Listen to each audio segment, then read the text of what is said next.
So 8.5 is on equations of circles. And so we're going to start off with just our basics.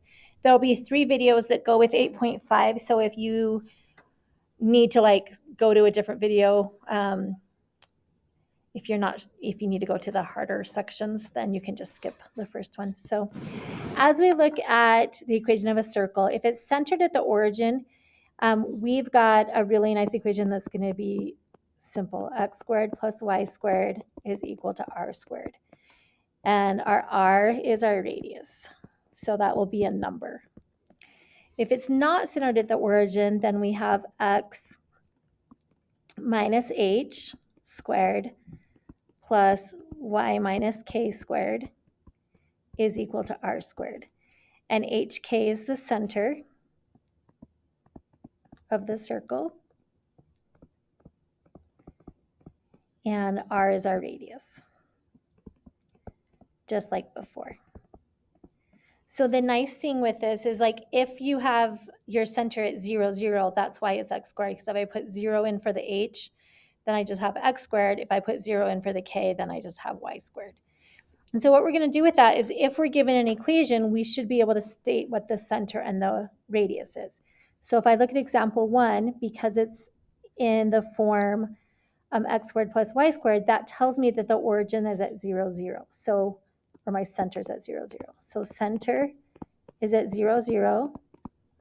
And then I take the square root of the last number. So the square root of 49 makes the radius be 7. If I'm looking at b, I'm doing the same thing. I'm looking at what's inside parentheses with the x. So it's a 3. So my center then is going to be 3.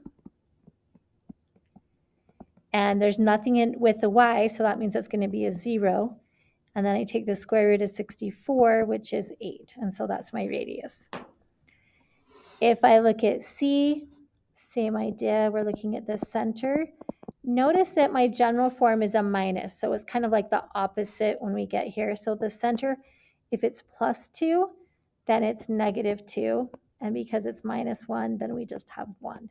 So it's kind of the opposite sign of what's inside is a good way to remember it. And then you take the square root of the last number, so that makes r be 1.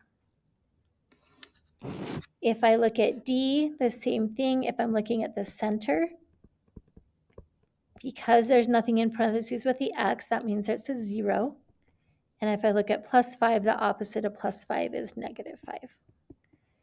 And so that's our center. And then our radius would just be the square root of 6. Now, because the square root of 6 is not a nice number, it's not a nice clean number, we're just going to leave it as root 6. And then with that, we can also do example 2, which is going the opposite way. So we're going to write the equation. So when I write the equation, I look to see where the center is. So in this case, the center is at the origin.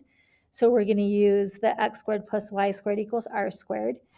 And we're just going to write x squared plus y squared is equal to our radius squared. So we're going to take 8 and we're going to square it. So 8 squared is 64.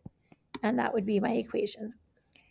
And then the part B, if I have a center of negative 1, 5, same idea. Because my center is not at 0, 0, we're going to use this equation up here where it's not centered at the origin. And so we're going to go x minus negative 1 squared plus y minus 5 squared is equal to 4 squared. And then we can simplify. So minusing a negative really makes that x plus 1 squared. This will stay y minus 5 squared, and then 4 squared is 16. So this is your better answer. All right, so that's our basics. If everything comes out beautiful, then we can just write an equation of a circle, or we can find the center or the radius based off your equation. So it's going either way.